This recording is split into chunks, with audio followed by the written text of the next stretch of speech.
but souls that his own good life partake. He adores as his own self, dear as his eye, they are to him. He'll never them forsake. When they shall die, then God himself shall die. They live in blessed eternity. By Henry Moore. Space is spacious east and west, but two cannot go abreast, cannot travel in it two. Yonder masterful cuckoo crowds. Every egg out of the nest, quick or dead, except its own. A spell is laid on sod and stone. Night and day been tampered with, every quality and pith, surcharged and sultry with a power that works its will on age and hour. There is a difference between one and another hour of life, in their authority and subsequent effect. Our faith comes in moments. Our vice is habitual. Yet there is a depth in those brief moments which constrains us to ascribe more reality to them than to all other experiences. For this reason, the argument which is always forthcoming to silence those who conceive extraordinary hopes of men, namely the appeal to experience, is forever invalid and vain. We give up the past to the objector, and yet we hope. He must explain this hope. We grant that human life is mean, but how do we find out that it was mean? What is the ground of this uneasiness of ours, of this old discontent? What is the universal sense of want and ignorance, but the fine innuendo by which the soul makes its enormous claim? Why do men feel that the natural history of man has never been written, but he is always leaving behind what you have said of him, and becomes old in books of metaphysics worthless? The philosophy of 6,000 years has not searched the chambers and magazines of the soul. In its experiments, there has always remained in the last analysis a residuum it could not resolve. Man is a stream whose source is hidden. Our being is descending into us from we know not whence. The most exact calculator has no prescience that somewhat incalculable may not balk the very next moment. I am constrained every moment to acknowledge a higher origin for events than the will I call mine. As with events, so is it with thoughts. When I watch that flowing river, which out of regions I see not, pours for a season streams into me, I see that I am a pensioner, not a cause, but a surprised spectator of this ethereal water that I desire, and look up and put myself in the attitude of reception. But from some alien energy the visions come. The supreme critic on the errors of the past and the present, and the only prophet of that which must be, is that great nature in which we rest as the earth lies in the soft arms of the atmosphere. That unity, that oversoul within which every man's particular being is contained and made one with all other. That common heart of which all sincere conversation is the worship, to which all right action is submission.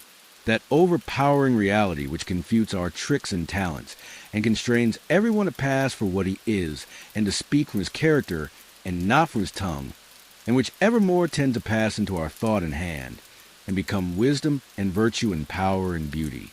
We live in succession, in division, in parts and particles. Meanwhile, within man is the soul of the whole, the wise silence, the universal beauty to which every part and particle is equally related, the eternal one. And this deep power in which we exist and whose beatitude is all accessible to us is not only self-sufficing and perfect in every hour, but the act of seeing and the things seen, the seer and the spectacle, the subject and the object are one. We see the world piece by piece as the sun, the moon, the animal, the tree, but the whole of which these are the shining parts is the soul. Only by the vision of that wisdom can a horoscope of the ages be read. And by falling back on our better thoughts, by yielding to the spirit of prophecy, which is innate in every man, we can know what it saith. Every man's words who speaks from that life must sound vain to those who do not dwell in the same thought on their own part. I dare not speak for it. My words do not carry its august sense. They fall short and cold. Only itself can inspire whom it will. And behold, their speech shall be lyrical and sweet and universal as the rising of the wind. Yet I desire, even by profane words, if I may not use sacred, to indicate the heaven of this deity, and to report what hints I have collected of the transcendent simplicity and energy of the highest law. If we consider what happens in conversation, in reveries, in remorse, in times of passion, in surprises, in the instructions of dreams, wherein often we see ourselves in masquerade, The droll disguise is only magnifying and enhancing a real element and force it on our distinct notice. We shall catch many hints that will broaden and lighten into knowledge of the secret of nature. All goes to show that the soul in man is not an organ, but animates and exercises all the organs, is not a function like the power of memory or calculation comparison, but uses these as hands and feet, is not a faculty but a light, is not the intellect or the will, but the master of the intellect and the will, is the background of our being in which they lie, an immensity not possessed, and that cannot be possessed from within or from behind. A light shines through us upon things and makes us aware that we are nothing but the light is all.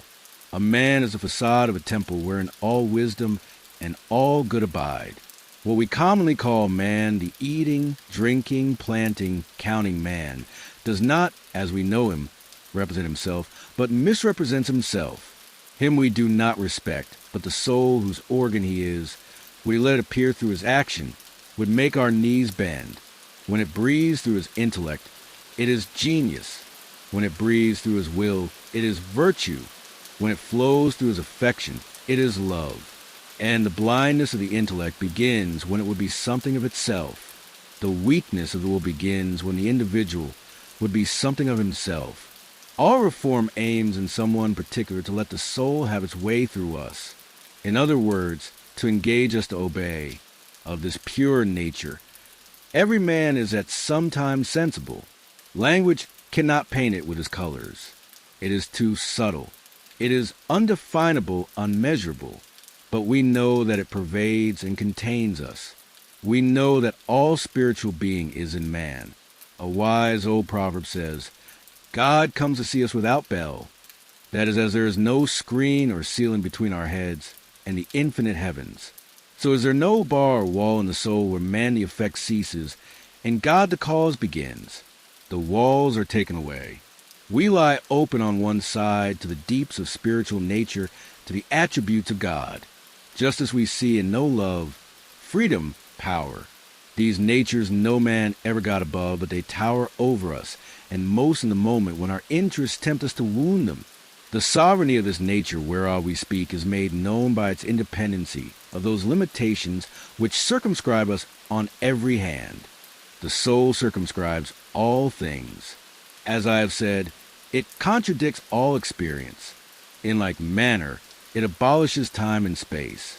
The influence of the senses has in most men overpowered the mind to that degree that the walls of time and space have come to look real and insurmountable. And to speak with levity of these limits is, in the world, the sign of insanity. Yet time and space are but inverse measures of the force of the soul. The spirit sports with time can crowd eternity into an hour or stretch an hour to eternity. We are often made to feel that there is another youth and age than that which is measured from the year of our natural birth. Some thoughts always find us young and keep us so. Such a thought is a love of the universal and eternal beauty. Every man parts from that contemplation with the feeling that it rather belongs to ages than to mortal life. The least activity of the intellectual powers redeems us in a degree from the conditions of time. In sickness, in languor, give us a strain of poetry or a profound sentence, and we are refreshed, or produce a volume of Plato or Shakespeare, or remind us of their names, and instantly we come into a feeling of longevity. See how the deep divine thought reduces centuries to millenniums and makes itself present through all ages. Is the teaching of Christ less effective now than it was when first his mouth was opened? The emphasis of facts and persons in my thought has nothing to do with time, and so always the soul's scale is one. The scale of the senses and the understanding is another.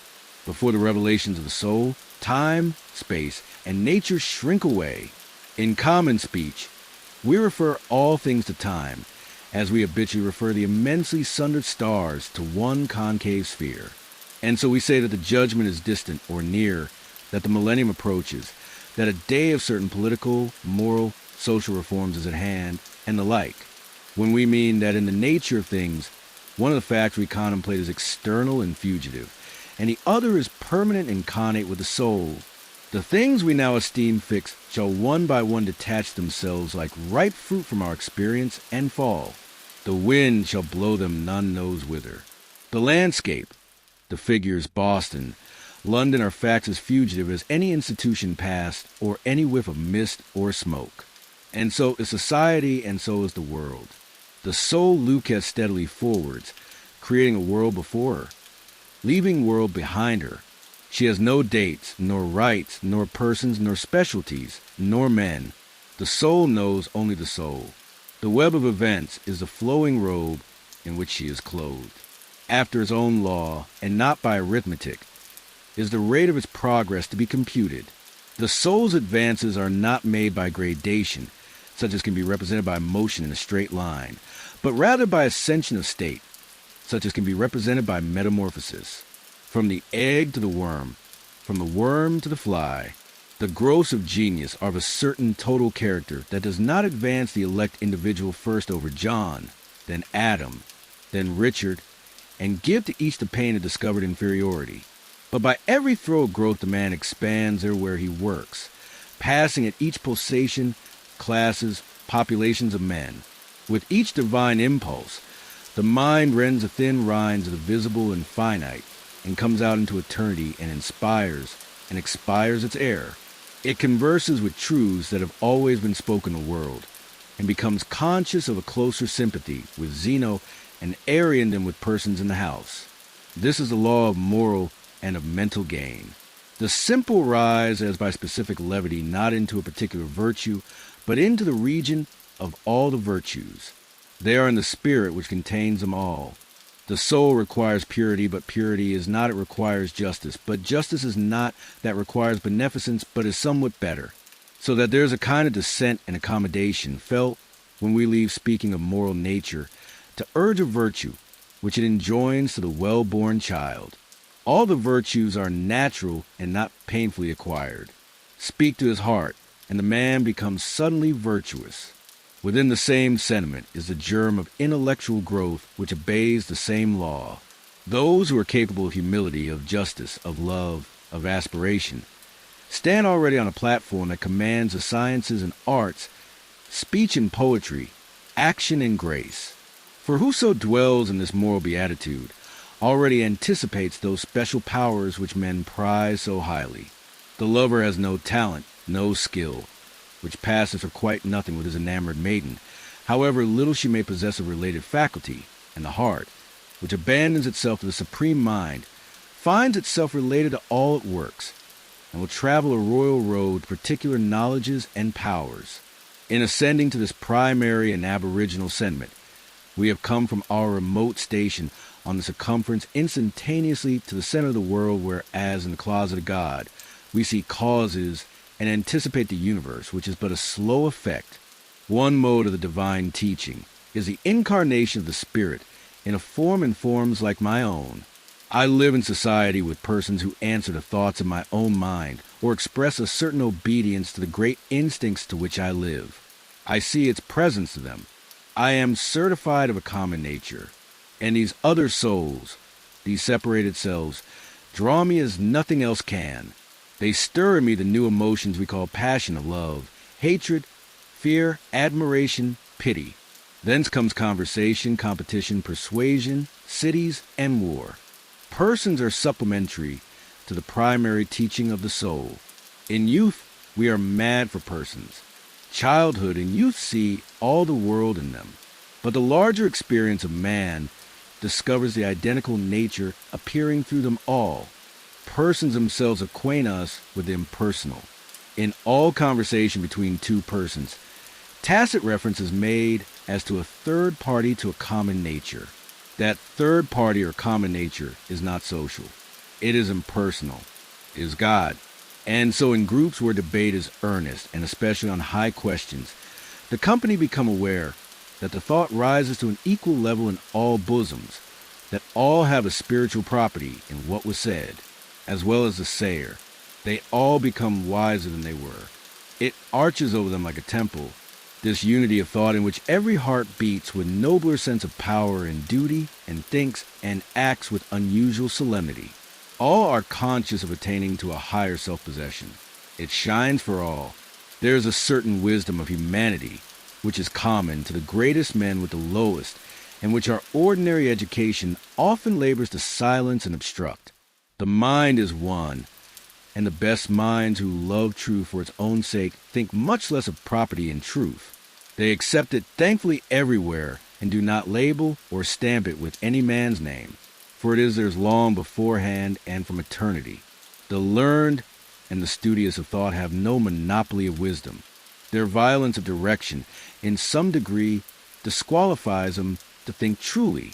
We owe many valuable observations to people who are not very acute or profound, and who say the thing without effort which we want and have long been hunting in vain. The action of the soul is oftener in that which is felt and left unsaid than in that which is said in any conversation. It broods over every society, and they unconsciously seek for it in each other. We know better than we do. We do not yet possess ourselves, and we know at the same time that we are much more. I feel the same truth how often in my trivial conversation with my neighbors that somewhat higher in each of us overlooks this by play, and Jove nods to Jove from behind each of us. Men descend to meet in their habitual and mean service to the world, for which they forsake their native nobleness. They resemble those Arabian sheiks who dwell in mean houses and affect an external poverty to escape the rapacity of the pasha, and reserve all the display of wealth for their interior and guarded retirements. As it is present in all persons, so it is in every period of life. It is adult already in the infant man. In my dealing with my child, my Latin and Greek, my accomplishments, and my money stead me nothing. But as much soul as I have avails. If I am willful, he sets his will against mine, one for one, and leaves me, if I please, the degradation of beating him by my superiority of strength. But if I renounce my will and act for the soul, setting that up as umpire between us two, out of his young eyes looks the same soul. He reveres and loves with me. The soul is a perceiver and revealer of truth. We know truth when we see it. Let skeptic and scoffer say what they choose. Foolish people ask you when you have spoken what they do not wish to hear. How do you know it is truth and not an error of your own? We know truth when we see it from opinion, as we know when we are awake that we are awake. It was a grand sentence of Emanuel Swedenborg, which will alone indicate the greatness of that man's perception. It is no proof of a man's understanding to be able to confirm whatever he pleases, but to be able to discern that what is true, and that what is false is false. This is the mark and character of intelligence. In the book I read, the good thought returns to me as every truth with the image of the whole soul. To the bad thought which I find in it, the same soul becomes a discerning, separating sword and lops it away. We are wiser than we know, if we will not interfere with our thought, but will act entirely or see how the thing stands in God. We know the particular thing, and everything and every man. For the maker of all things and all persons stands behind us and casts his dread omniscience through us over things. But beyond this recognition of its own and particular passages of the individual's experience, it also reveals truth. And here we should seek to reinforce ourselves by its very presence and to speak with a worthier, loftier strain of that advent. For the soul's communication of truth is the highest event in nature, since it then gives not somewhat from itself, but it gives itself or passes into and becomes that man whom it enlightens, or in proportion to that truth he receives, it takes him to itself. We distinguish the announcements of the soul, its manifestations of its own nature, by the term revelation. These are always attended by the emotion of the sublime, for this communication is an influx of the divine mind into our mind.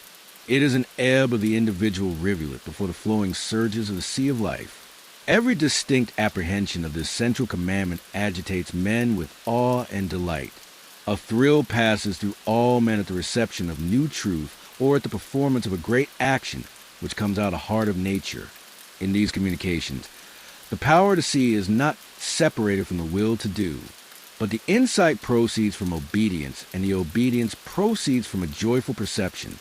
Every moment when the individual feels himself invaded by it is memorable by the necessity of our constitution. A certain enthusiasm attends the individual's consciousness of that divine presence. The character and duration of this enthusiasm varies with the state of the individual from an ecstasy and trance and prophetic inspiration which is its rarer appearance, the faintest glow of virtuous emotion, in which form it warms like our household fires, all the families and associations of men, and makes society possible. A certain tendency to insanity has always attended the opening of the religious sense in men, as if they had been blasted with excessive light. The trances of Socrates, the union of Plotinus, the vision of Porphyry, the conversion of Paul, the aurora of Behmen, the convulsions of George Fox and his Quakers, the illumination of Swedenborg are of this kind. What was in the case of these remarkable persons of ravishment has, in innumerable instances in common life, been exhibited in less striking manner. Everywhere the history of religion betrays a tendency to enthusiasm, the rapture of the Moravian and Quietist, the opening of the internal sense of the word in the language of the New Jerusalem Church, the revival of the Calvinistic churches, the experiences of the Methodists are varying forms of that shudder of awe and delight with which the individual soul always mingles with the universal soul. The nature of these revelations is the same. They are perceptions of the absolute law. They are solutions of the soul's own questions. They do not answer the questions which the understanding asks. The soul answers never by words, but by the thing itself that is inquired after. Revelation is the disclosure of the soul. The popular notion of revelation is that it is a telling of fortunes. In past oracles of the soul, the understanding seeks to find answers to sensual questions and undertakes to tell from God how long men shall exist, what their hands shall do, and who shall be their company, adding names and dates and places. But we must pick no locks. We must check this low curiosity. An answer in words is delusive. It is really no answer to questions you ask. Do not require a description of the countries towards which you sail. The description does not describe them to you. And tomorrow you arrive there, and know them by inhabiting them. Men ask concerning the immortality of the soul, the employment of heaven, the state of the sinner, and so forth. They even dream that Jesus has left replies to precisely these interrogatories. Never a moment did that sublime spirit speak in their patois to truth, justice, love, the attributes of the soul. The idea of immutability is essentially associated. Jesus living in these moral sentiments, heedless of sensual fortunes, heeding only the manifestations of these, never made the separation of the idea of duration from the essence of these attributes, nor uttered a syllable concerning the duration of the soul. It was left to his disciples to sever duration from the moral elements, and to teach the immortality of the soul as a doctrine and maintain it by evidences. The moment the doctrine of the immortality is separately taught, man is already fallen. In the flowing of love, in the adoration of humility, there is no question of continuance. No inspired man ever asks this question or condescends to these evidences. For the soul is true to itself, and the man in whom it is shed abroad cannot wander from the present, which is infinite, to a future which will be finite. These questions which we lust ask about the future are a confession of sin. God has no answer for them. No answer in words can reply to a question of things. It is not in an arbitrary decree of God, but in the nature of man that a veil shuts down on the facts of tomorrow. For the soul will not have us read any other cipher than that of cause and effect. By this veil which curtains events, it instructs the children of men to live in today. The only mode of obtaining an answer to these questions of the senses is to forego all low curiosity and accepting the tide of being which floats us into the secret of nature. Work and live, and all unawares the advancing soul has built and forged for itself a new condition, and the question and the answer are one. By the same fire vital, consecrating, celestial, which burns until it shall dissolve all things into the waves and surges and ocean of light, we see and know each other, and what spirit each is of. Who can tell the grounds of his knowledge of the character of the several individuals in his circle of friends? No man, yet their acts and words do not disappoint him. In that man, though he knew no ill of him, he put no trust. In that other, though they had seldom met, authentic signs had yet passed, to signify that he might be trusted as one who had an interest in his own character. We know each other very well. Which of us has been just himself? and whether that which we teach or behold is only an aspiration, or is our honest effort also. We are all discerners of spirits. That diagnosis lies aloft in our life or unconscious power. The intercourse of society, its trade, its religion, its friendships, its quarrels, is one wide judicial investigation of character. In full court or in small committee or confronted face to face, accuser and accused, men offer themselves to be judged. Against their will, they exhibit those decisive trifles by which character is read. But who judges and what? Not our understanding. We do not read them by learning or craft. No, the wisdom of the wise man consists herein, that he does not judge them. He lets them judge themselves and merely reads and records their own verdict. By virtue of this inevitable nature, private will is overpowered and maugre our efforts or our imperfections. Your genius will speak from you, and mine from me. That which we are, we shall teach, not voluntarily, but involuntarily. Thoughts come into our minds by avenues which we never left open, and thoughts go out of our minds through avenues which we never voluntarily opened. Character teaches over our head. The infallible index of true progress is found in the tone the man takes. Neither his age, nor his breeding, nor company, nor books, nor actions, nor talents, nor altogether can hinder him from being deferential to a higher spirit than his own. If he had not found his home in God, his manners, his forms of speech, the turn of his sentences, the build, shall I say, of all his opinions, will involuntarily confess it. Let him brave it out how he will. If he have found his center, the deity will shine through him through all the disguises of ignorance, of ungenial temperament, of unfavorable circumstance. The tone of seeking is one, and the tone of having is another.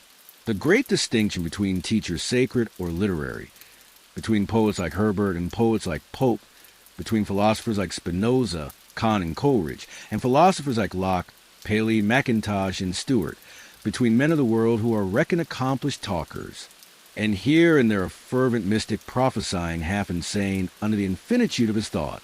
Is that one class speak from within or from experience as parties and possessors of the fact, and the other class from without as spectators merely, or perhaps as acquainted with the fact on the evidence of third persons. It is of no use to preach to me from without. I can do that too easily myself. Jesus speaks always within, and in a degree that transcends all others, and that is the miracle. I believe beforehand that it ought so to be. All men stand continually in the expectation of the appearance of such a teacher. But if a man do not speak from within the veil, where the word is one that it tells of, let him lowly confess it. The same omniscience flows into the intellect and makes what we call genius. Much of the wisdom of the world is not wisdom, and the most illuminated class of men are no doubt superior to literary fame, and are not writers. Among the multitude of scholars and authors, we feel no hallowing presence. We are sensible of a knack and skill rather than of inspiration. They have a light, and know not whence it comes, and call it their own. Their talent is some exaggerated faculty, some overgrown member, so that their strength is a disease. In these instances, the intellectual gifts do not make the impression of virtue, but almost of vice, and we feel that a man's talents stand in the way of his advancement in truth. But genius is religious. It is a larger imbibing of the common heart. It is not anomalous, but more like and not less like other men. There is in all great poets a wisdom of humanity, which is superior to any talents they exercise. The author, the wit, the partisan, the fine gentleman does not take place of man. Humanity shines in Homer, in Chaucer, in Spencer, in Shakespeare, in Milton. They are content with truth. They use the positive degree. They seem frigid and phlegmatic to those who have been spiced with the frantic passion and violent coloring of inferior but popular writers. For they are poets by the free course which they allow to the informing soul, which through their eyes beholds again and blesses the things which it hath made. The soul is superior to its knowledge, wiser than any of its works. The great poet makes us feel our own wealth, and then we think less of his compositions. His best communication to our mind is to teach us to despise all he has done. Shakespeare carries us to such a lofty strain of intelligent activity as to suggest a wealth which beggars his own. And we then feel that the splendid works which he has created, and which in other hours we extol as a sort of self-existent poetry, take no stronger hold of real nature than the shadow of a passing traveler on the rock. The inspiration which uttered itself in Hamlet and Lear could utter things as good from day to day forever. Why then should I make account of Hamlet and Lear as if we had not the soul from which they fell as syllables from the tongue? This energy does not descend into individual life on any other condition than entire possession. It comes of the lowly and simple. It comes to whomsoever will put off what is foreign and proud. It comes as insight. It comes as serenity and grandeur. When we see those whom it inhabits, we are apprised of new degrees of greatness. From that inspiration, the man comes back with changed tone. He does not talk with men with an eye to their opinion. He tries them. It requires of us to be plain and true. The vain traveler attempts to embellish his life by quoting my lord and the prince and the countess who thus said or did to him. The ambitious vulgar show you their spoons and brooches and rings, and preserve their cards and compliments. The more cultivated in their account of their own experience cull out the pleasing poetic circumstance. The visit to Rome, the man of genius they saw, the brilliant friend they know still further on, perhaps the gorgeous landscape, the mountain lights, the mountain thoughts they enjoyed yesterday, and so seek to throw a romantic color over their life. But the soul that ascends to worship the great God is plain and true, has no rose color, no fine friends, no chivalry, no adventures, does not want admiration, dwells in the hour that now is in the earnest experience of the common day by reason of the present moment, and the mere trifle having become porous to thought and bibulous of the sea of light. Converse with a mind that is grandly simple, and literature looks like word-catching. The simplest utterances are worthiest to be written. Yet they are so cheap, and so things of course, that in the infinite riches of soul, it is like gathering a few pebbles off the ground, or bottling a little air in a phial, when the whole earth and the whole atmosphere are ours. Nothing can pass there or make you want to circle, but the casting aside your trappings, and dealing man to man in naked truth, plain confession and omniscient affirmation. Souls such as these treat you as gods who walk as gods in the earth, accepting without any admiration your wit, your bounty, your virtue, even say rather your act of duty. For your virtue they own as their proper blood, royal as themselves, and over-royal and the father of the gods. But what rebuke their plain fraternal bearing casts on the mutual flattery, with which authors solicit each other and wound themselves. These flatter not. I do not wonder that these men go to see Cromwell and Christina, and Charles II, and James I, and the Grand Turk, for they are in their own elevation the fellows of kings, and must feel the servile tone of conversation in the world. They must always be a godsend to princes, for they confront them, a king to a king, without ducking or concession, and give a high-natured refreshment and satisfaction of resistance, of plain humanity, of even companionship, and of new ideas. They leave them wiser and superior men. Souls like these make us feel that sincerity is more excellent than flattery. Deal so plainly with man and woman as to constrain the utmost sincerity and destroy all hope of trifling with you. It is the highest compliment you can pay. Their highest praising, said Milton, is not flattery, and their plainest advice is a kind of praising. Ineffable is the union of man and God in every act of the soul. The simplest person who in his integrity worships God becomes God. Yet forever and ever the influx of his better and universal self is new and unsearchable. It inspires awe and astonishment. How dear, how soothing to man arises the idea of God peopling the lonely place, effacing the scars of our mistakes and disappointments. When we have broken our God of tradition and ceased from our God of rhetoric, then may God fire the heart with his presence. It is the doubling of the heart itself. Nay, the infinite enlargement of the heart with a power of growth to a new infinity on every side. It inspires a man an infallible trust. He has not the conviction, but the sight that the best is the true, and may in that thought easily dismiss all particular uncertainties and fears, and adjourn to the sure revelation of time the solution of his private riddles. He is sure that his welfare is dear to the heart of being, in the presence of law to his mind. He is overflowed with a reliance so universal that it sweeps away all cherished hopes and the most stable projects of mortal condition in its flood. He believes that he cannot escape from his good. The things that are really for thee gravitate to thee. You are running to seek your friend. Let your feet run, but your mind need not. If you do not find him, will you not acquiesce that it is best you should not find him? For there is a power which, as it is in you, is in him also, and could therefore very well bring you together if it were for the best. You are preparing with eagerness to go and render a service to which your talent and your tastes invite you, the love of men and the hope of fame. Has it not occurred to you that you have no right to go unless you are equally willing to be prevented from going? Oh, believe as thou livest, that every sound that is spoken over the round world, which thou oughtest to hear, will vibrate on thine ear. Every proverb, every book, every byword that belongs to thee for aid or comfort shall surely come home through open or winding passages. Every friend whom not thy fantastic will, but the great and tender heart in thee craveth, shall lock thee in his embrace. And this because the heart in thee is the heart of all, not a valve, not a wall, not an intersection is there anywhere in nature, but one blood rolls uninterruptedly in endless circulation through all men, as the water of the globe is all one sea, and truly seen, its tide is one. Let man then learn the revelation of all nature and all thought to his heart. This namely, that the highest dwells with him, that the sources of nature are in his own mind, if the sentiment of duty is there. But if he would know what the great God speaketh, he must go into his closet, and shut the door as Jesus said. God will not make himself manifest to cowards. He must greatly listen to himself, withdrawing himself from all the accents of other men's devotion. Even their prayers are hurtful to him, until he hath made his own.